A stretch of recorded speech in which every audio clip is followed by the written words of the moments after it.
The Declaration of Independence, written by Thomas Jefferson, Benjamin Franklin, John Adams, Roger Sherman, and John R. Livingston, narrated by Mike Vendetti.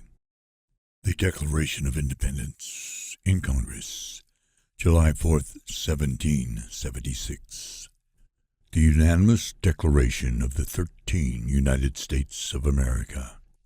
When in the course of human events it becomes necessary for one people to dissolve the political bands which have connected them with another, and to assume among the powers of the earth the separate and equal station to which the laws of nature and of nature's God entitle them, a decent respect to the opinions of mankind requires that they should declare the causes which impel them to the separation.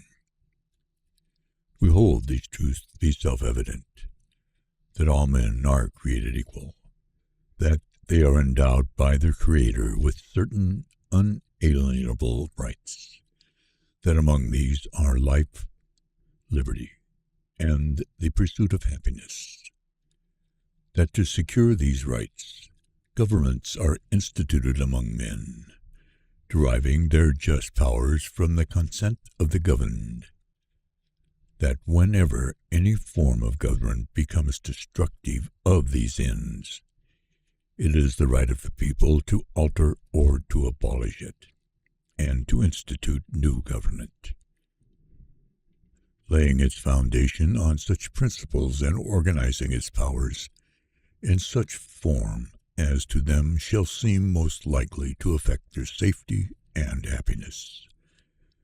Prudence, indeed, will dictate that governments long established should not be changed for light and transient causes, and accordingly all experience hath shown that mankind are more disposed to suffer, while evils are sufferable, than to right themselves by abolishing the forms to which they are accustomed. But when a long train of abuses and usurpations, pursuing invariably the same object, evinces a design to reduce them under absolute despotism, it is their right, it is their duty, to throw off such government, and provide new guards for their future security. Such has been the patient sufferance of these colonies, and such is now the necessity which constrains them to alter their former systems of government. The history of the present King of Great Britain is a history of repeated injuries and usurpations, all having in direct object the establishment of an absolute tyranny over these states. To prove this, let facts be submitted to a candid world. He has refused his assent to laws the most wholesome and necessary for the public good. He has forbidden his governors to pass laws of immediate and pressing importance, unless suspended in their operation till his assent should be obtained, and when so suspended he has utterly neglected to attend to them. He has refused to pass other laws for the accommodation of large districts of people, unless those people would relinquish the right of representation in the legislature, a right inestimable to them and formidable to tyrants only. He has called together legislative bodies at places unusual, uncomfortable, and distant from the depository of their public records, for the sole purpose of fatiguing them into compliance with his measures. He has dissolved representative houses repeatedly, for opposing with manly firmness his invasions on the rights of the people. He has refused for a long time, after such dissolutions, to cause others to be elected, whereby the legislative powers, incapable of annihilation, have returned to the people at large for their exercise, the state remaining in the meantime exposed to all the dangers of invasion from without and convulsions within, He has endeavored to prevent the population of these states for that purpose, obstructing the laws of naturalization of foreigners, refusing to pass others to encourage their migrations hither, and raising the conditions of new appropriations of lands. He has obstructed the administration of justice by refusing his assent to laws for establishing judiciary powers. He has made judges dependent on his will alone for the tenure of their offices and the amount and payment of their salaries. He has erected a multitude of new offices and sent hither swarms of officers to harass our people and eat out their substance. He has kept among us in times of peace standing armies without the consent of our legislatures. He has affected to render the military independent of and superior to the civil power.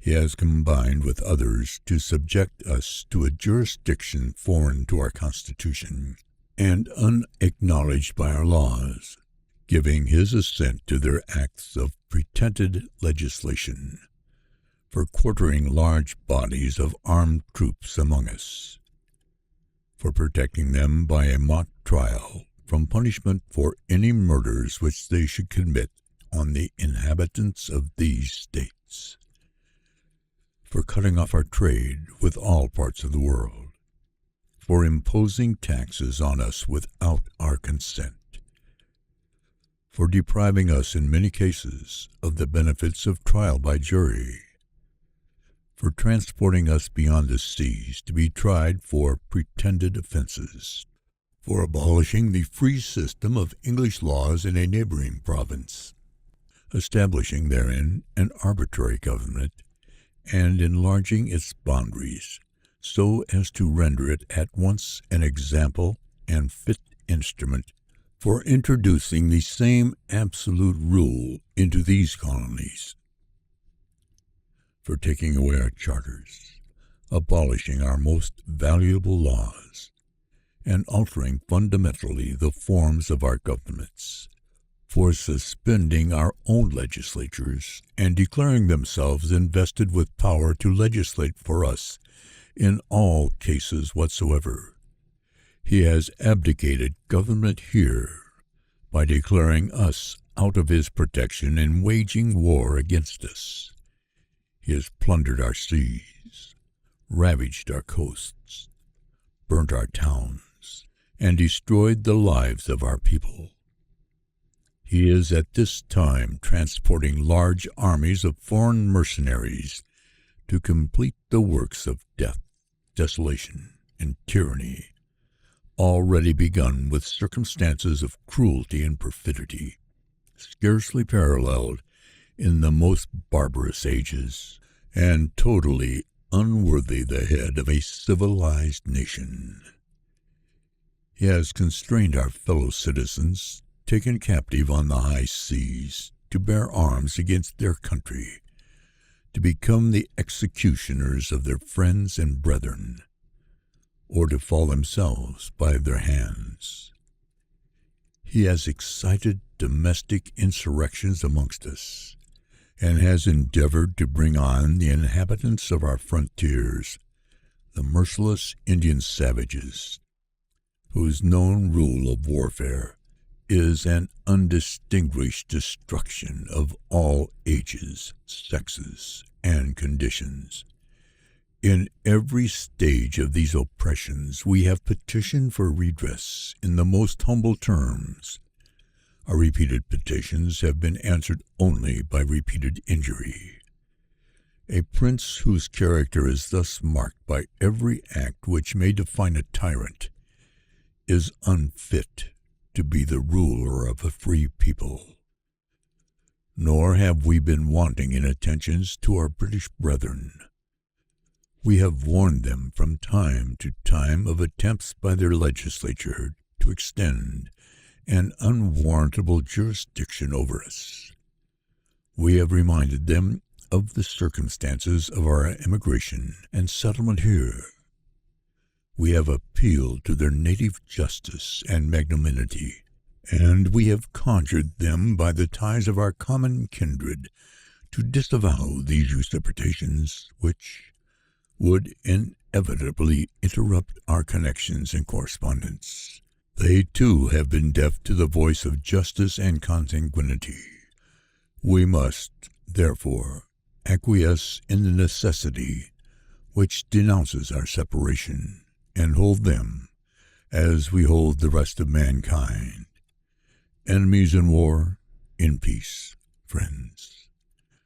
We, therefore, the representatives of the United States of America, in General Congress, assembled, appealing to the Supreme Judge of the world for the vicissitude of our intentions, do, in the name and by authority of the good people of these colonies, solemnly publish and declare that these united colonies are, and of right ought to be, free and independent states, that they are absolved from all allegiance to the British Crown, and that all political connection between them and the state of Great Britain is and ought to be totally dissolved, and that as free and independent states they have full power to levy war, conclude peace,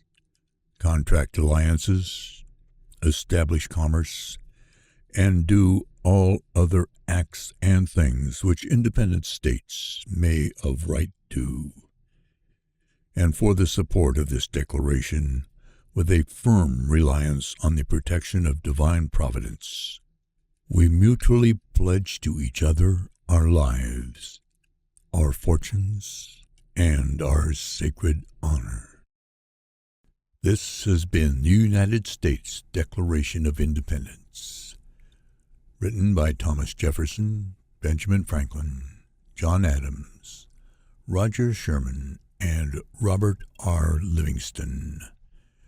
Narrated by Mike Vendetti.